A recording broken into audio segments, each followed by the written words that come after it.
करेंगे life process के बारे में। किसके बारे में बात होगी फ्रेंड्स? लाइफ प्रोसेस के बारे में।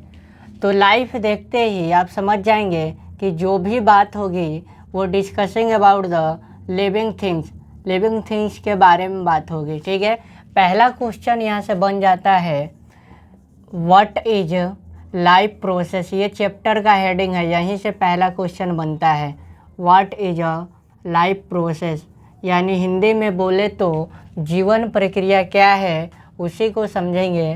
तो लिखेंगे द प्रोसेस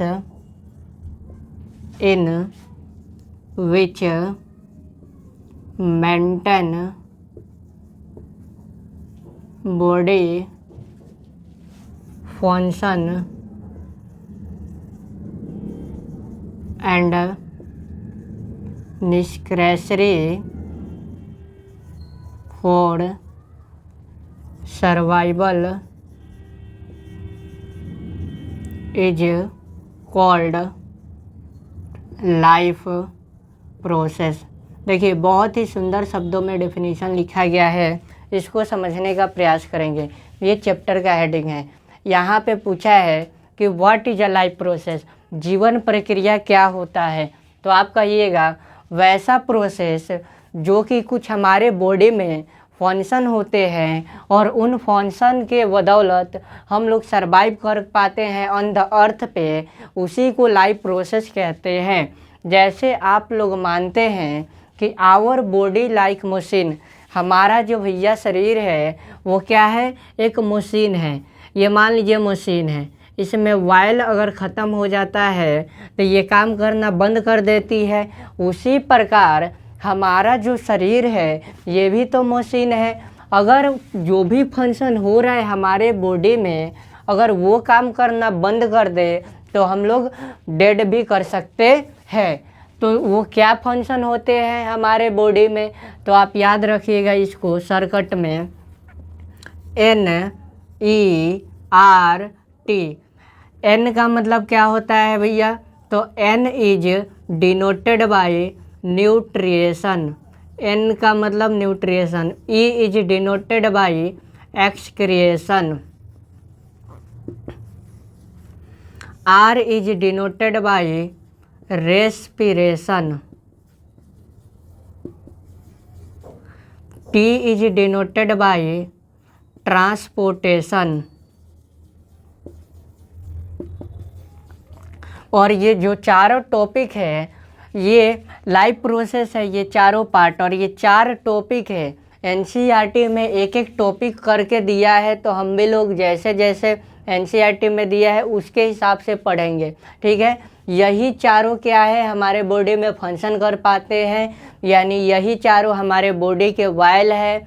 अगर कोई भी हमें ना मिले तो हम लोग डेड कर सकते हैं। जिस प्रकार एक मशीन में तेल ख़त्म होता है वो मशीन बंद हो जाती है, उसी प्रकार इसमें से कोई अगर वायल कोई चीज़ ना मिले तो हम लोग डेड भी कर सकते हैं। यहाँ तक तो बातें चमक गई। अब हम लोग पढ़ेंगे व्हाट इज अ न्यूट्रिएशन। पहला टॉपिक डिस्कसिंग करेंगे न्यूट्रिएशन के बारे में। तो देखिए यहाँ से भी क्वेश्चन बन जाता है। क्वेश्चन नंबर 2 लिखेंगे व्हाट इज न्यूट्रिएशन, यानी पोषक तत्व क्या है, इसका हिंदी होगा। ठीक है फ्रेंड्स, पोषक तत्व क्या है इसका हिंदी होगा। तो लिखेंगे इसका definition the process in which talking provide nutrient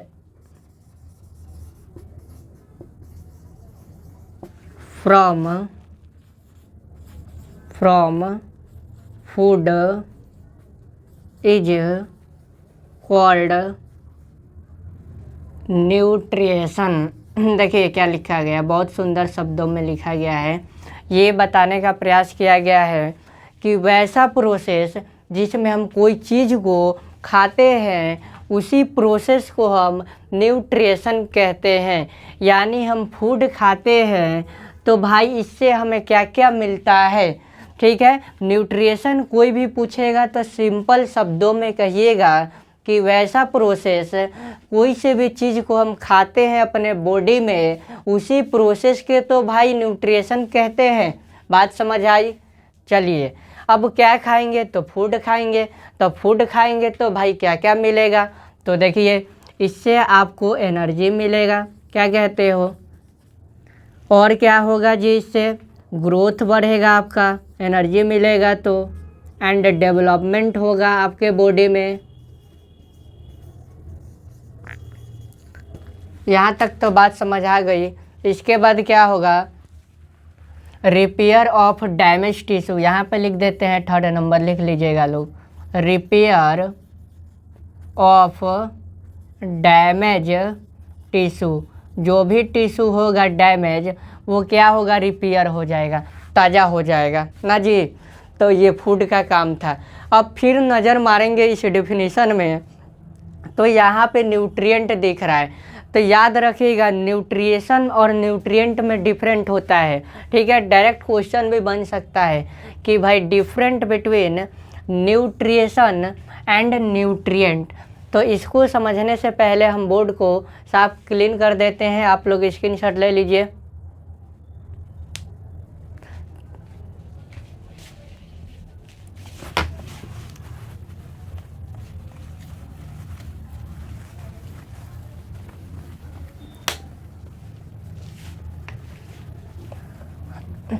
देखिए तो क्वेश्चन बन जाता है, क्वेश्चन नंबर 3rd है इस चैप्टर का, डिफरेंट बिटवीन न्यूट्रिएशन एंड न्यूट्रिएंट। तो क्या लिखिएगा, तो पहले आप 2 कॉलम बना लेंगे।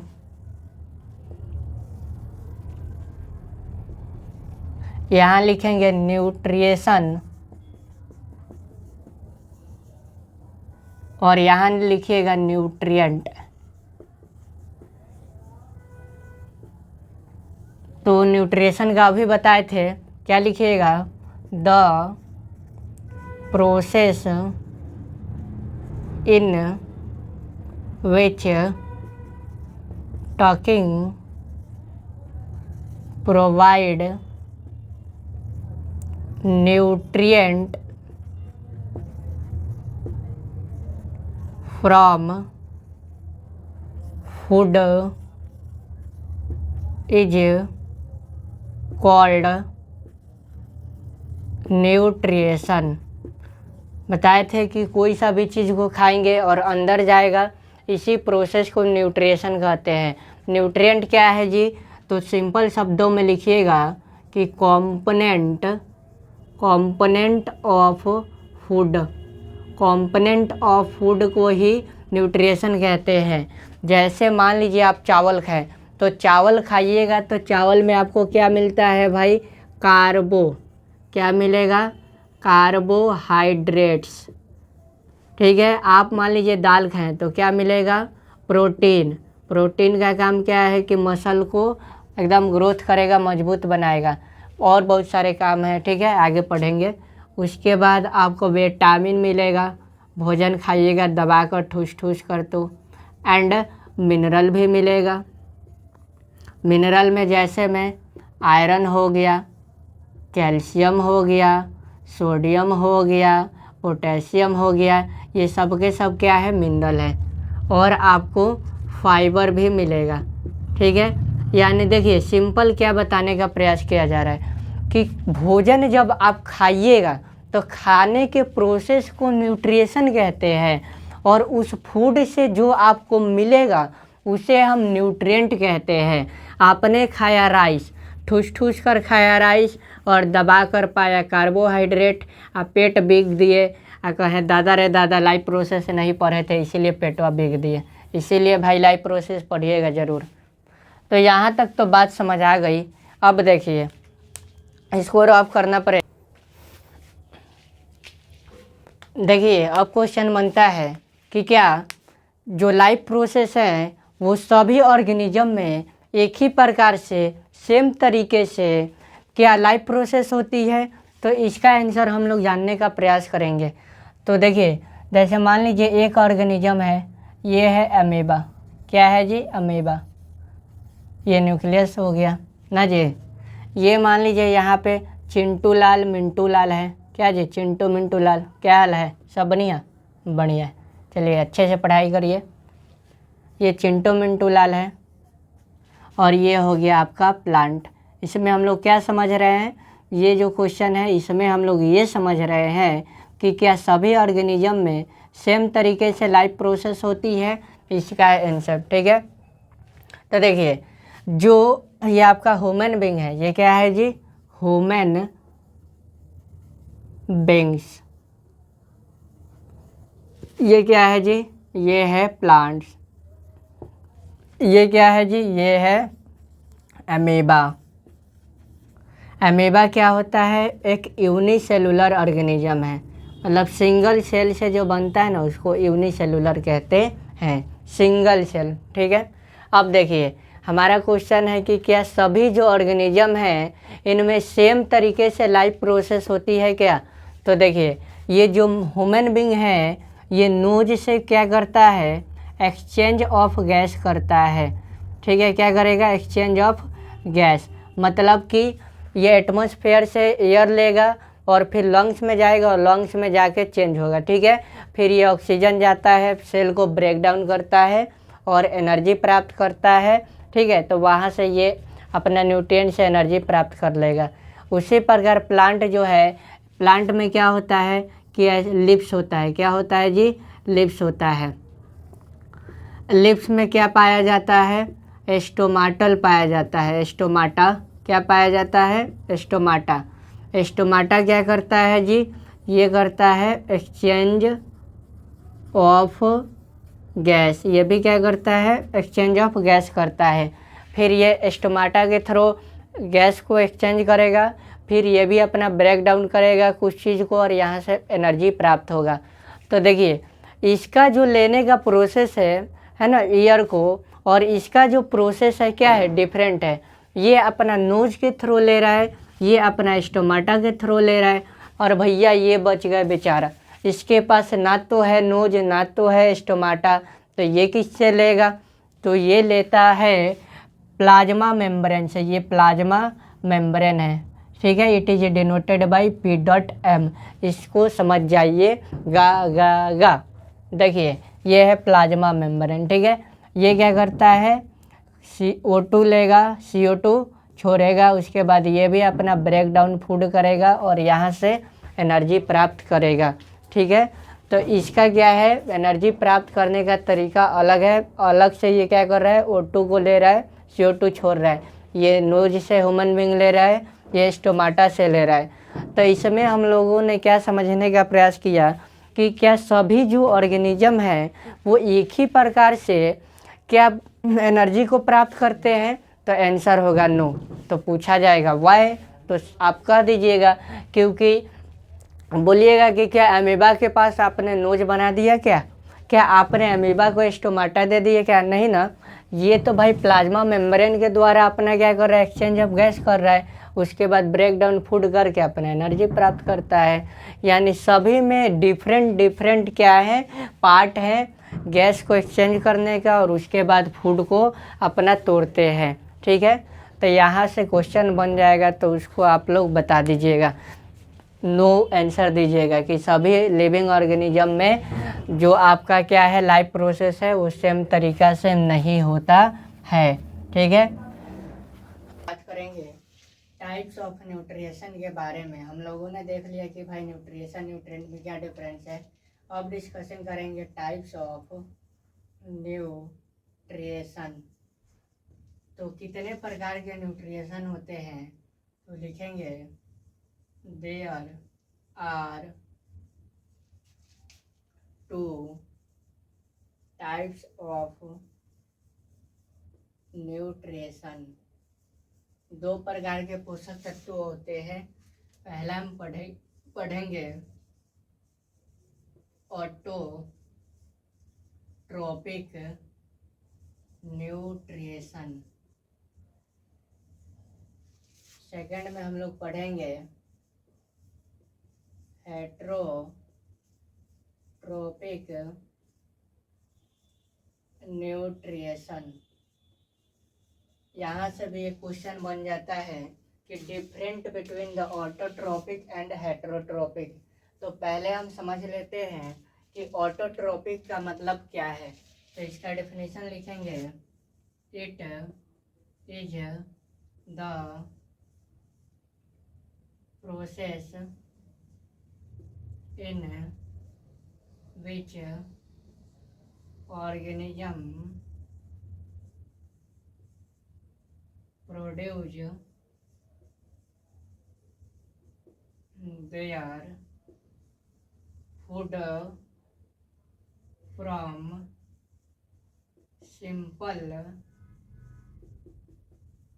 organic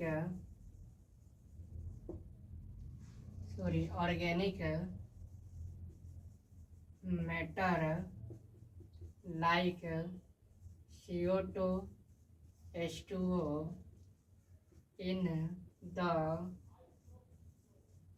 presence of sunlight।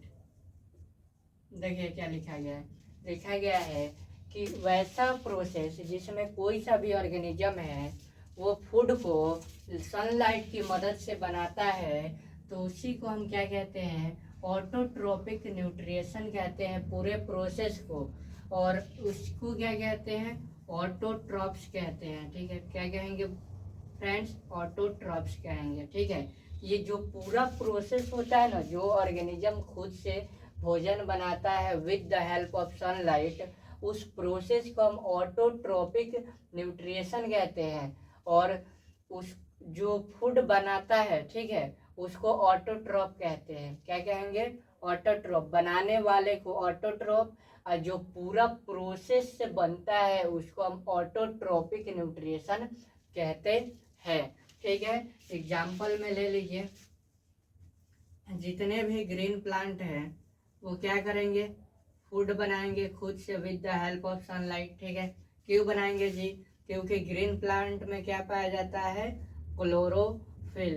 Chlorophyll रहेगा तभी क्या होगा, फूड बन पाएगा सनलाइट के मदद से। ठीक है, यहाँ तक तो बातें समझ आ गई। अब देखिए, अब बात करेंगे हम लोग हेट्रोट्रॉप के बारे में। तो इसको पढ़ने से पहले हम आपको कुछ और एक्स्ट्रा बता देते हैं, टाइप्स ऑफ ऑटोट्रॉप, जो एनसीईआरटी में नहीं दिया है। तो इसको समझ लेते हैं, यहाँ पे मिटा देते हैं इसको। देखिए,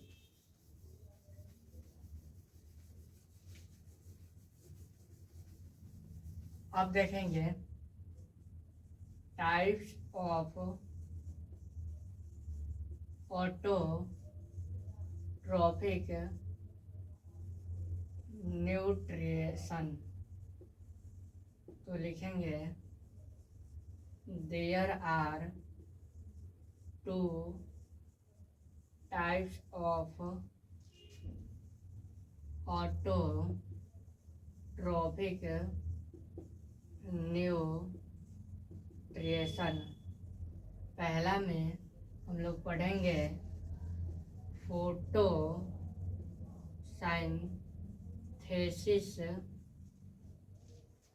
ऑटोट्रोपिक न्यूट्रिएशन। सेकेंड में हम लोग पढ़ेंगे chemo synthetic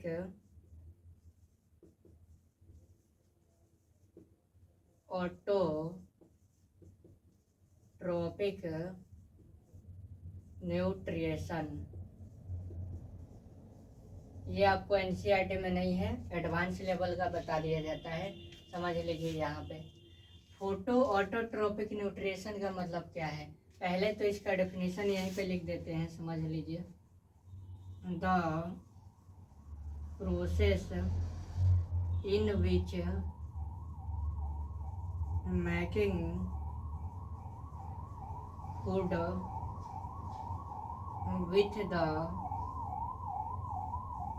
help of sunlight, यानी कोई सा भी चीज़ है जो कि सनलाइट की मदद से फूड बनाता है उसको फोटोसिंथेटिक ऑटोट्रोपिक न्यूट्रिशन कहा जाता है। याद रखिएगा इस बात को कि बायोलॉजी में कहीं भी नज़र आ गया फोटो, इसका मतलब हो रहा है कि लाइट के बारे में बात किया जा रहा है, ठीक है। और फोटोसिंथेटिक ऑटोट्रोपिक न्यूट्रिशन क्या है? कोई सा भी चीज़ है जो कि सनलाइट की मदद में फूड बनाता है उसी को हम फोटो सिंथेटिक ऑटोट्रोपिक न्यूट्रिशन कहते हैं, ठीक है। एग्जाम्पल में आप लिख लीजिएगा इसका। साइनोबैक्टीरिया, साइनोबैक्टीरिया जो है वो सनलाइट की मदद से भोजन बनाता है। भाई तू तो बैक्टीरिया है, कैसे बनाता है?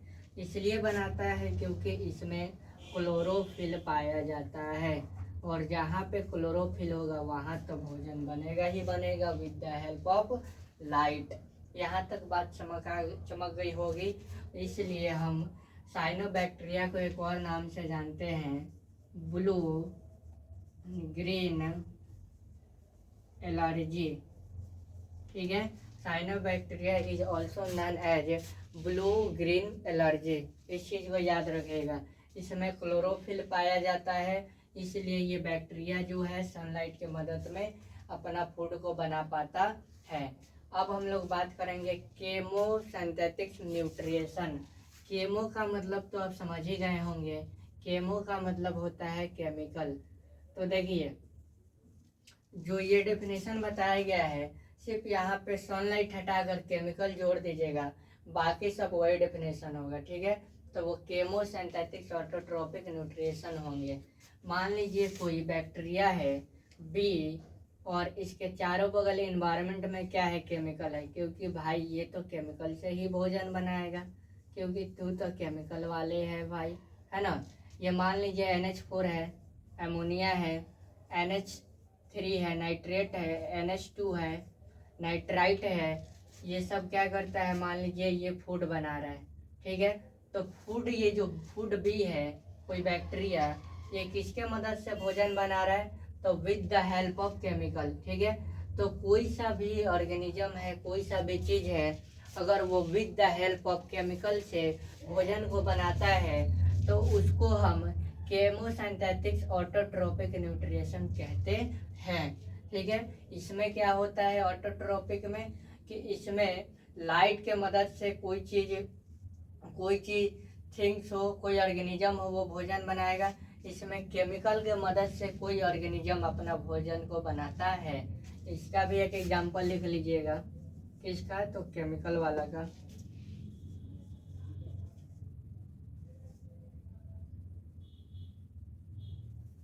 लिखेंगे पल्पल सल्फर बैक्टीरिया, ये जो है ये केमिकल से ही भोजन को अपना बनाता है, ठीक है। तो यहाँ तक स्क्रीनशॉट ले लीजिए, आगे बढ़ा जाए। चलिए तो अब हम लोग बात करेंगे हेट्रोट्रोपिक्स के बारे में, कि हेट्रोट्रोपिक्स जो है ये क्या होता है। तो सबसे पहले हम इसका डेफिनेशन समझने का प्रयास करेंगे। तो लिखेंगे in this organism depend upon other organism for food to survive is called heterotrophic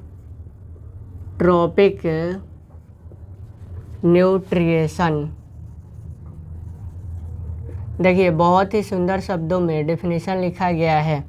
हेट्रोट्रोपिक्स आप कब कब कहिएगा? जब भी आपसे कोई पूछे कि भाई व्हाट इज हेट्रोट्रोपिक्स, तो आप क्या कहिएगा? तो आप कहिएगा कि वैसा ऑर्गेनिज्म जो कि दूसरे पे डिपेंड होता है अपने सर्वाइवल के लिए, उसी को हेट्रोट्रोपिक्स कहते हैं। यानी सिंपल शब्दों में कहने का मतलब है कि जो हेटेरोट्रोपिक्स होते हैं वो भाई खुद का खाना नहीं बनाते हैं, ये दूसरे पे डिपेंड होते हैं। जैसे एग्जाम्पल में मान लीजिए हमने कहा ह्यूमन बींग्स, तो ह्यूमन बींग्स जो है ये खुद से खाना तो नहीं बनाता है। क्या जो राइस चावल होता है वो क्या ह्यूमन बींग बनाता है? नहीं ना, वो तो ऑटोट्रोपिक्स में बनता है और हम लोग क्या करते हैं, उसको बना के खाते हैं। यानी हम लोग क्या है, दूसरे पे डिपेंड है। तो जो भी ऑर्गेनिज्म दूसरे पे डिपेंड होगा फूड के लिए, फॉर सर्वाइवल के लिए, उसे तुम तो भाई कह देना कि वो हेटेरोट्रोपिक्स है। सिंपल शब्दों में समझ लीजिए, ऑटोट्रोपिक्स और हेटेरोट्रोपिक्स में क्या अंतर है।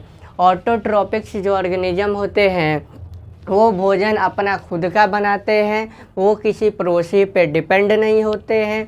लेकिन जब बात होती है हेटेरोट्रोपिक के बारे में तो ये भाई दूसरे पे डिपेंड होते हैं।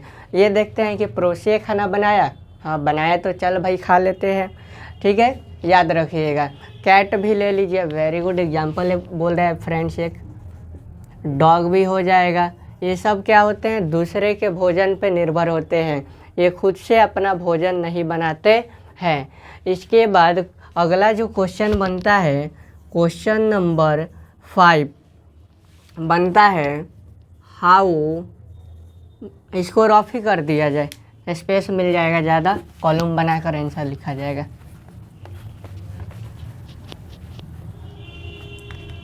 क्वेश्चन नंबर है friends 5, how many types of हेटेरोट्रोपिक।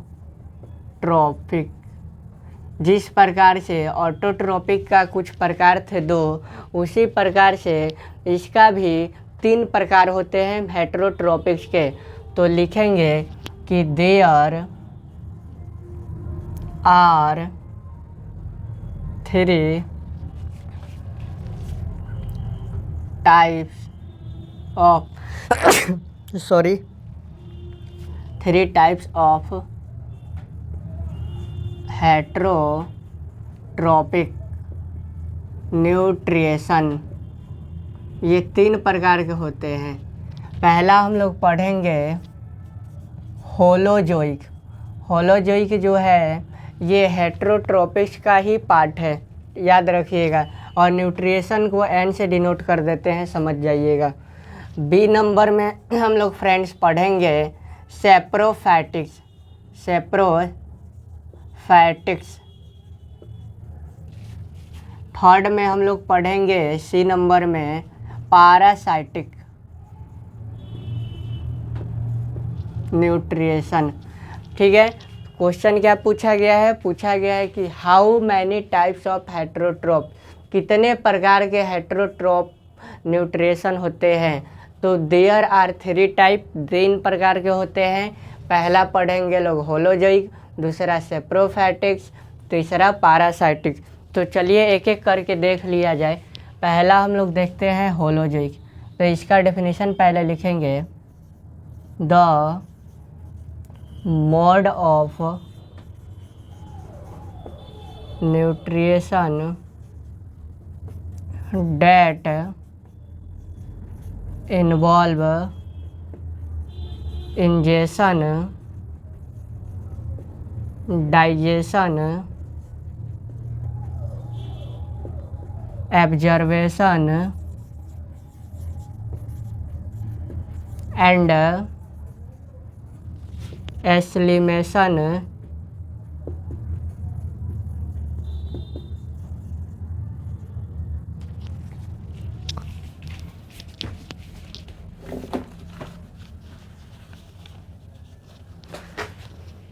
यहाँ तक तो समझ आ गया। ऑफ लिक्विड और सॉलिड। देखिए क्या यहाँ पे लिखा गया है। आपसे कोई पूछेगा कि भाई होलोजोइक कब कब कहेंगे, तो आप जब जब कहिएगा जब कोई सा भी ऑर्गेनिज्म है, जो ऑर्गेनिज्म सबसे पहले इंजेक्शन करता है। इंजेक्शन का मतलब क्या है, कि जब कोई ऑर्गेनिज्म पहले भोजन को लेकर मुंह में रखेगा, उस प्रोसेस को हम इंजेशन कहते हैं। उसके बाद वो ऑर्गेनिज्म डाइजेशन करे स्टेप नंबर 2 में, ठीक है। स्टेप नंबर 3 में फिर वो एब्जर्वेशन करे और स्टेप नंबर 4 में फिर एसिलिमेशन, भोजन बाहर निकल जाए।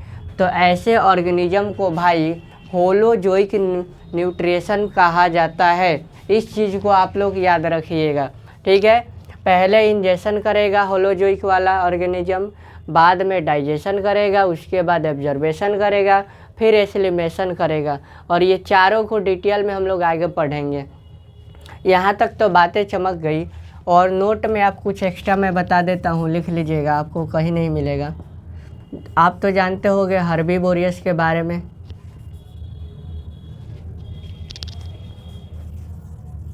आप जानते होंगे कार्निवोरस के बारे में,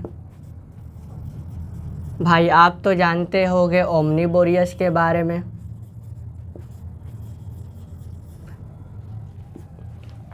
ये जो तीनों जो है ऑर्गेनिज्म, ये सब के सब होलोजोइक न्यूट्रिशन को शो करते हैं। ये भी पहले इंजेशन करेंगे, फिर डाइजेशन करेंगे, फिर ऑब्जर्वेशन करेंगे, फिर एसिलिमेशन करेंगे, ठीक है।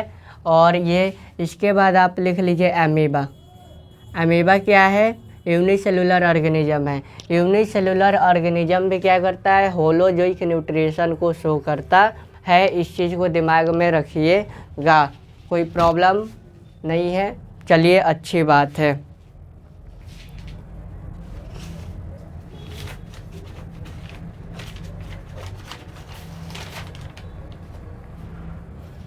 यहाँ तक तो बातें समझ आ गई। अब समझेंगे हम लोग सैप्रोफाइटिक्स। सैप्रोफाइटिक्स क्या होता है? तो लिखेंगे the mode of nutrition in which organism food obtain from dead and decaying organic matter। देखिए क्या लिखा गया है। लिखा गया है कि आप सैप्रोफाइटिक्स कब कब कहिएगा? तो जब जब कोई ऑर्गेनिज्म सड़े गले चीज़ से अपना भोजन को प्राप्त करता है, उसको हम सैप्रोफाइटिक्स न्यूट्रिशन कहते हैं। इस चीज़ को याद रखिएगा। ये सड़े गले चीज़ को देखते ही कहते हैं वाह बल्ले बल्ले क्या बात है, अभी तो मेरे पसंदीदा खाने की शुरुआत है। जब जब ये सड़े गले चीज़ देखेंगे तब, ठीक है। इस चीज़ को याद रखिएगा। यहाँ तक तो आई होप आपको कोई दिक्कत नहीं होगी। और नोट्स में इसका भी कुछ लिख लेंगे एक्स्ट्रा में। नोट में लिखिएगा कि ये डिकम्पोजर्स भी होते हैं। जितने भी सैप्रोफाइटिक्स होते हैं ये सब के सब डिकम्पोजर्स होते हैं, सड़े गले चीज़ को ही खाते हैं। इस चीज़ को दिमाग में रखना है। एग्जाम्पल में लिख लीजिए, ईस्ट हो जाएगा, मशरूम हो जाएगा, ब्रेड मोल्ड हो जाएगा। ब्रेड मोल्ड का दूसरा नाम आप लोग जान लीजिए, राइजोपस। क्या बोलिएगा फ्रेंड्स? राइजोपस, ठीक है। ये आपका हो गया होलोजोइक न्यूट्रिशन, ये सैप्रोफाइटिक्स न्यूट्रिशन। दोनों में डिफरेंट क्या है?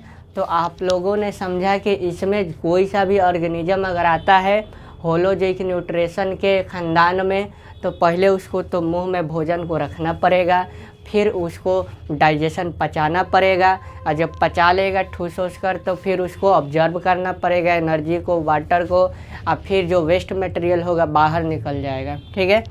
और इसमें क्या होगा कि ये सड़े गले चीज़ को ही खाते हैं। वैसे ऑर्गेनिज्म, वैसे जाति को हम सैप्रोफाइटिक्स न्यूट्रिशन कहते हैं। अब हम लोग बात करेंगे पैरासाइटिक न्यूट्रिशन। तो इसका भी डेफिनेशन लिखेंगे पहले। तो लिखेंगे the mode of nutrition in which organism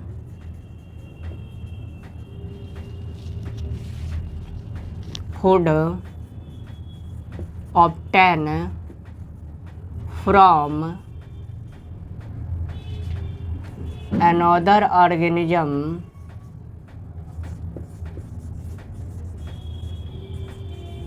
without killing them। देखिए बहुत ही चालाक होते हैं ये वाला जो ऑर्गेनिज्म होते हैं, पैरासाइटिक न्यूट्रिशन वाले। ये कहते हैं कि मैं तुमको मारूंगा भी नहीं और तुमसे भोजन अपना ले लूँगा। ठीक है, ये बड़ी चालाक है दिमाग के।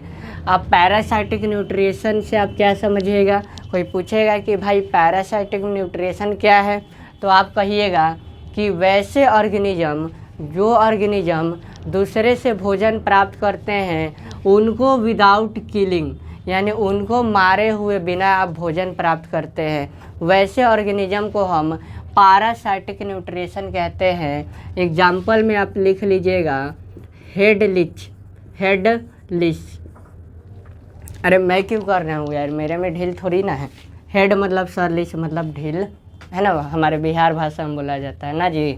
तो चलिए, तो ये क्या हो गया, एग्जाम्पल हो गया पैरासाइटिक का। ये क्या करता है, खून खूब चूसेगा ना जी, एकदम चूस लेगा, आपको मारेगा भी नहीं। ठीक है, मतलब मर्डर भी नहीं करेगा, बड़ी तेज होता है ससुरा। तो ये समझ आ गया। तो पैरासाइटिक दो प्रकार के, एगो इंटरनल एगो एक्सटर्नल। तो ये एग्जाम्पल जो है ये किसका है, तो ये एग्जाम्पल है एक्सटर्नल पैरासाइटिक्स का, याद रखिएगा। एक्सटर्नल पैरासाइटिक का ये एग्जाम्पल है हेड लिच। ठीक है, इंटरनल में आप जान लीजिए अमरबिल। क्या है जी, अमरबिल। ये किसका एग्जाम्पल हो गया, इंटरनल पैरासाइटिक्स का, याद रखिएगा। इंटरनल पैरासाइटिक्स का अमरबिल जो है ये एग्जाम्पल हो गया। ठीक है, तीनों में डिफरेंट समझ आ गया कि इसमें ये सब पहले प्रोसेस जो ऑर्गेनिज्म करेगा वही कहलाएगा आपका होलोजोइक न्यूट्रिशन। फिर सेप्रोफैटिक्स में क्या होगा, जो ऑर्गेनिज्म डेड को खाएगा, सड़े गले चीज़ों को, उसको सेप्रोफैटिक्स न्यूट्रिशन कहेंगे। और इसमें क्या हुआ कि वो ऑर्गेनिज्म जो दूसरे को बिना मारे ही अपना भोजन प्राप्त कर ले, उसको हम पैरासाइटिक न्यूट्रिशन कहते हैं। और बाकी सबका एग्जाम्पल है, समझ लीजिएगा। जहाँ भी दिक्कत हो कमेंट करिए। चलिए, तो अब हम लोग बात करेंगे फोटोसिंथेसिस के बारे में कि फोटोसिंथेसिस क्या होता है। फ्रेंड्स, इसको समझने का प्रयास करेंगे। ये फोटोसिंथेसिस जो है आप लोग क्लास 6, 7, 8, 9 में भी पढ़ चुके हैं। यहाँ पे आप लोगों को कुछ एक्स्ट्रा नॉलेज मिलेगा। तो सबसे पहले आप लोग तो भाई जानते हो कि फोटोसिंथेसिस का डेफिनेशन क्या होता है। तो लिखेंगे the process in which making food with the help of sunlight in green plant. This process is known as photosynthesis. देखिए बहुत ही सुंदर शब्दों में डेफिनेशन लिखा गया है। क्या लिखा गया है कि वैसा प्रोसेस जिसमें कि ग्रीन जो प्लांट होते हैं वो फ्रेंड्स अपना भोजन with the help of sunlight की मदद से बनाते हैं, उस प्रोसेस को हम फोटोसिंथेसिस कहते हैं। फोटो का मतलब ही होता है लाइट, पहले भी बता चुके थे। ये बायोलॉजी में जहाँ दिखेगा आपको फोटो, वहाँ पे आप नहीं समझिएगा कि खींच मेरी फ़ोटो, वहाँ पे क्या समझिएगा कि लाइट की बात हो रही है। ठीक है, तो देखिए बोल रहा है कि ग्रीन प्लांट होगा तभी फूड बनेगा। ऐसा क्यों भाई, जैसे मान लीजिए आपके घर में सिलेंडर है, तो सिलेंडर में गैस रहेगा तभी भोजन बन पाता है, पॉसिबल है। अगर गैस ख़त्म सिलेंडरशिप है तो इम्पॉसिबल है भोजन बनाना। उसी प्रकार फ्रेंड्स आपका जो ग्रीन प्लांट है ये आपका सिलेंडर हो गया, प्लांट जो है ये सिलेंडर हो गया, ठीक है। और इसमें जब क्लोरोफिल रहेगा मतलब गैस है, ये समझ लीजिए क्या है जी, गैस। प्लांट है सिलेंडर, क्लोरोफिल है गैस, यानी सिलेंडर में जब गैस रहेगा तभी फोटोसिंथेसिस हो पाएगा। इस बात को समझ लीजिए और याद रखना है। अब देखिए, अब इसका रिएक्शन समझने का प्रयास करेंगे फोटोसिंथेसिस का। तो लिखेंगे CO2 + H2O और ये बनाता है सनलाइट के प्रेजेंट में और क्लोरोफिल भी रहेगा। तो क्या बनाएगा जी, C6H12O6 + O2 + H2O। अब देखिए ये आप लोगों ने 6, 7, 8 में भी पढ़ा है कि ये रिएक्शन होता है और ये बनता है। आज आप लोग को नया चीज़ मैं सिखा देता हूँ कि ये बनता कैसे है। लेफ़्ट साइड वाले जो है इसको हम लोग फ्रेंड्स बोलते हैं रिएक्टेंट्स। क्या बोलते हैं, रिएक्टेंट्स। राइट साइड वाले को बोलते हैं प्रोडक्ट्स। क्या बोलते हैं फ्रेंड्स, प्रोडक्ट्स। तो ये रिएक्टेंट से रिएक्शन किया और इतना प्रोडक्ट में बना कैसे। तो सबसे पहले समझिए क्या होता है, और आप लोग को एक और होमवर्क दे देते हैं कि आप इसको बैलेंस करिएगा ज़रूर, ठीक है। ये आप लोग का होमवर्क है, क्योंकि लॉ ऑफ कंजर्वेशन कहता है कि जब जब कोई एलिमेंट लिखेंगे, रिएक्शन कराएंगे, तब तब आप इक्वल करिएगा रिएक्टेंट और प्रोडक्ट को, ठीक है। ये आप लोग का होमवर्क है। अगर नहीं आएगा तो आप लोग को कमेंट करना है और हम आप लोग को बता देंगे किस तरह से होता है। अब देखिए क्या हुआ, मान लीजिए ये सनलाइट है, सन का लाइट पड़ा H2O पे, तो H2O क्या हो गया, टूट गया H + O2 में, ठीक है।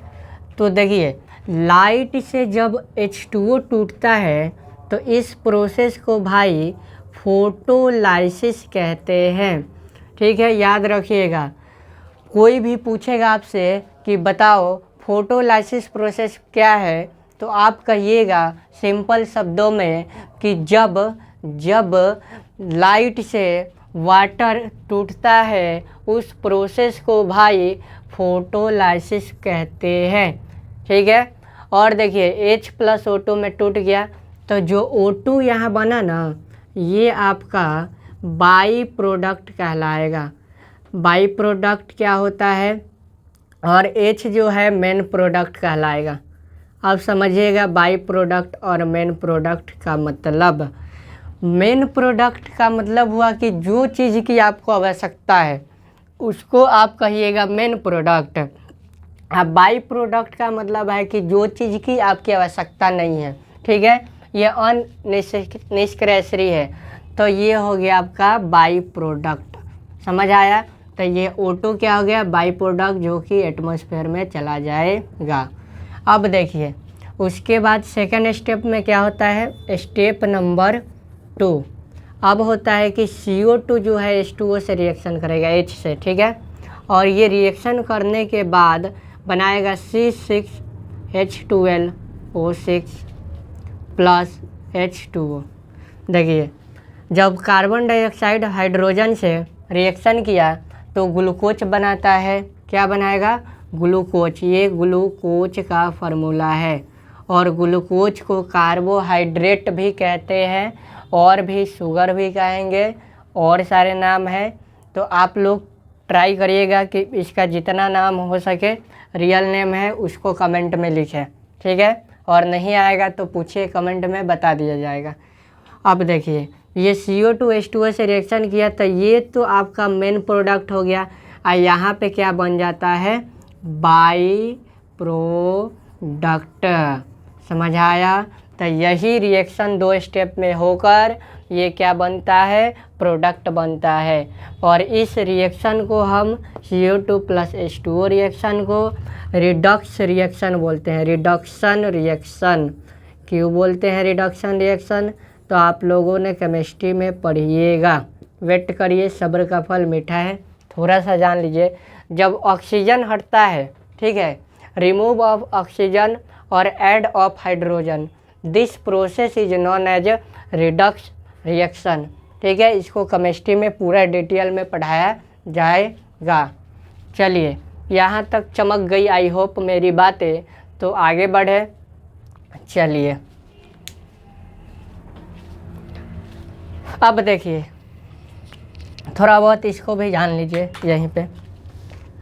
अब भोजन कहाँ बनता है, ये जो फूड बना प्लांट में, ये कहाँ बना, तो हमेशा याद रखिएगा मेसोफेल सेल होता है, मेसोफेल सेल में बनता है, मेसोफेल सेल में बनता है। ये कहाँ पाया जाता है, तो क्लोरोफिल में पाया जाता है, क्लोरोफिल में मेसोफेल सेल होता है। और क्लोरोफिल कहाँ पाया जाता है, तो क्लोरोप्लास्ट में पाया जाता है, याद रखिएगा। ठीक है, भोजन कहाँ पे बनता है, तो मेसोफेल सेल में बनता है। ठीक है, और ये कहाँ पे प्रेजेंट होता है, क्लोरोफिल में।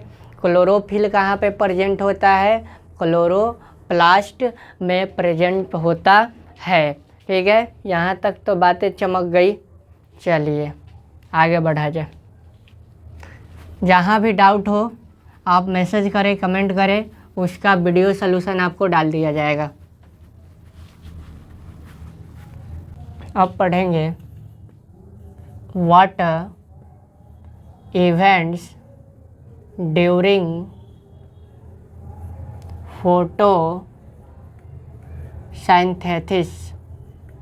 देखिए क्या लिखा गया है, लिखा गया है कि फोटोसिंथेसिस के दौरान क्या क्या दुर्घटना होती है, उस चीज़ को हम लोग अब जानने का प्रयास करेंगे। तो सबसे पहला जो इवेंट्स होता है फ्रेंड्स, वो होता है एब्जर्वेशन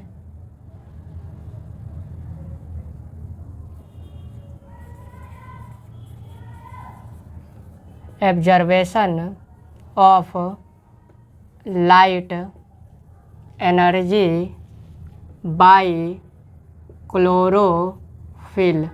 देखिए क्या बोला गया है, पहला बोला गया है कि फोटोसिंथेसिस के दौरान क्या क्या इवेंट्स होती है, वो हम लोग यहाँ पे पढ़ रहे हैं। तो पहला जो इवेंट्स होता है, ये होता है कि क्लोरोफिल जो है ये लाइट एनर्जी को ऑब्जर्व करता है। कहने का मतलब है कि प्लांट में क्या होता है जी, लिप्स होता है। तो लिप्स में क्या पाया जाता है, क्लोरोफिल पाया जाता है। क्या पाया जाता है, क्लोरोफिल पाया जाता है। और ये क्लोरोफिल क्या करता है कि ऑब्जर्व करता है लाइट एनर्जी को, क्योंकि सन का लाइट तो भाई प्लांट पे पड़ेगा ना। तो जब लाइट पड़ेगा लिप्स पर, इसके पत्तियाँ पर, तो ये क्या करता है, लाइट एनर्जी को ऑब्जर्व करने का काम करता है। इस चीज़ को दिमाग में रखिएगा। सेकंड इवेंट्स क्या होता है,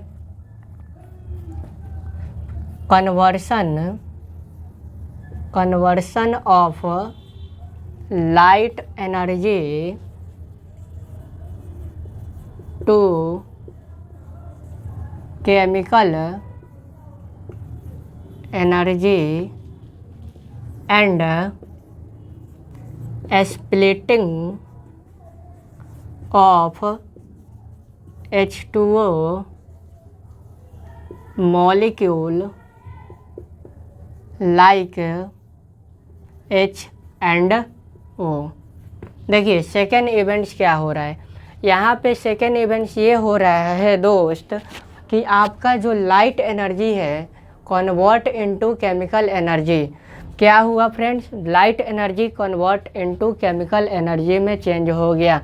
क्योंकि आप तो जानते हो कि एनर्जी जो है, energy can be neither nor be destroyed. Energy ना तो बनाया जा सकता है, ना ही ख़त्म किया जा सकता है। तो एनर्जी क्या होता है, energy convert one form to another form. Energy जो है वो चेंज हो जाता है एक फॉर्म से दूसरे फॉर्म में। इस चीज़ को दिमाग में रखना है। सेकेंड इवेंट्स यही होता है फोटोसिंथेसिस के दौरान। उसके बाद क्या होता है जी, तो H2O जो है ये स्प्लिटिंग हो जाता है। कैसे होता है, तो हम लोगों ने ऊपर देखा था कि ये सनलाइट होता है और जब H2O पे पड़ता है तो H और O2 में ये टूट जाता है, तो क्या हुआ कि स्प्लिटिंग हो जाता है H2O मॉलिक्यूल्स का H एंड O में। ठीक है, इस चीज़ को दिमाग में रखिएगा। थर्ड इवेंट्स क्या होता है जी?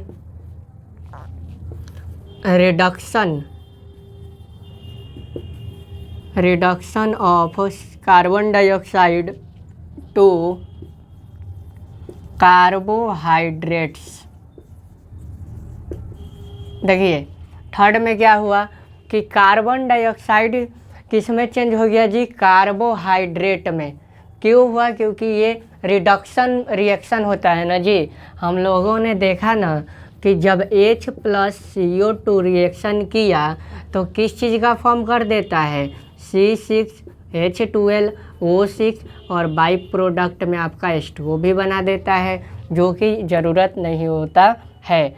तो इसको ग्लूकोज का ये फार्मूला है, और ग्लूकोज को हम कार्बोहाइड्रेट भी बोल सकते हैं। तो यहाँ पे क्वेश्चन आप लोग के लिए है कि भाई ग्लूकोज को कार्बोहाइड्रेट क्यों कहेंगे, और शुगर भी बोल सकते हैं। और एक नाम है इसका, जितना नाम आपको पता है बताइएगा, और Y का भी आंसर दीजिएगा। ठीक है, नहीं पता है कमेंट करिए, आंसर बताया जाएगा Y के साथ। तो देखिए, तो यहाँ पे क्या हुआ भाई कि ये रिडक्स रिएक्शन हुआ, carbon dioxide convert into carbohydrate. चलिए यहाँ तक तो बातें आई होप चमक गई होगी, तो आगे बढ़ेंगे।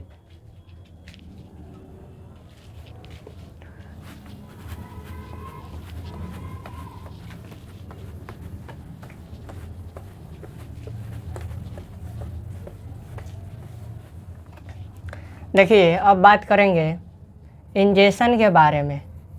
इसके बारे में बात होगी फ्रेंड, इंजेक्शन के बारे में। क्या होता है injection? The process in which talking provide food into body is called injection. देखिए क्या लिखा गया है। कभी भी कोई आपसे पूछे कि मुझे बता दो फ्रेंड्स कि इंजेक्शन कब कब कहेंगे, तो आप कहिएगा कि जब जब कोई चीज़ को आप माउथ में डालिएगा, खाइएगा, तो उसी प्रोसेस को तो हम इंजेक्शन कहते हैं। ठीक है, वही बात को इंग्लिश में लिख दिया गया है। सेकंड में हम लोग पढ़ेंगे digestion.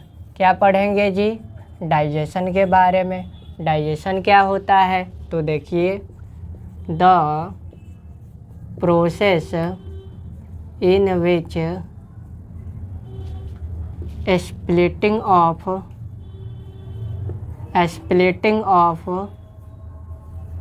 insoluble molecule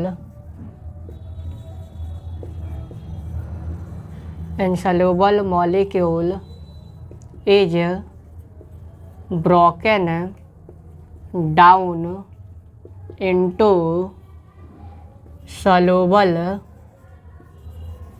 molecule like H and O। देखिए इंजेक्शन समझ गए कि कोई सा भी चीज़ को हम क्या करते हैं, खाएंगे माउथ में, उस प्रोसेस को इंजेक्शन कहेंगे। इस चीज़ को याद रखिएगा। और आपका डाइजेशन क्या है कि complex food are broken down into simple food, यानी जब कॉम्प्लेक्स ठोस फूड जो है वो सिंपल फूड में कन्वर्ट हो जाता है, उसी प्रोसेस को भाई हम डाइजेशन कहते हैं। इस चीज़ को दिमाग में रखिएगा। कोई आपसे पूछे कि डाइजेशन कब कब कहेंगे, तो कहिएगा जब जब आप कॉम्प्लेक्स फूड को कन्वर्ट करिएगा, तोड़िएगा सिंपल फूड में, तब आप कहिएगा डाइजेशन है। सिंपल फूड में चेंज करिएगा तब ना जी। अब देखिए, अब बात होगी एब्जॉर्वेशन के बारे में।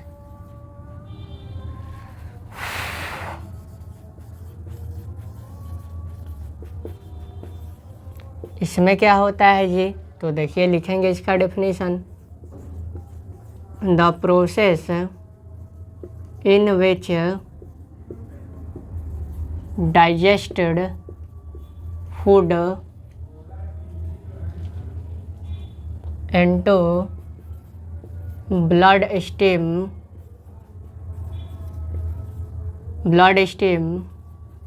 passes through intestinal wall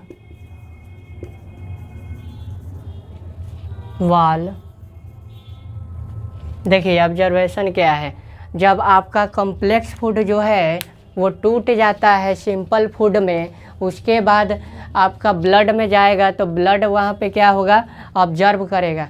तो जब ऑब्जर्व करेगा, किसको ऑब्जर्व करेगा, एनर्जी को, ठीक है।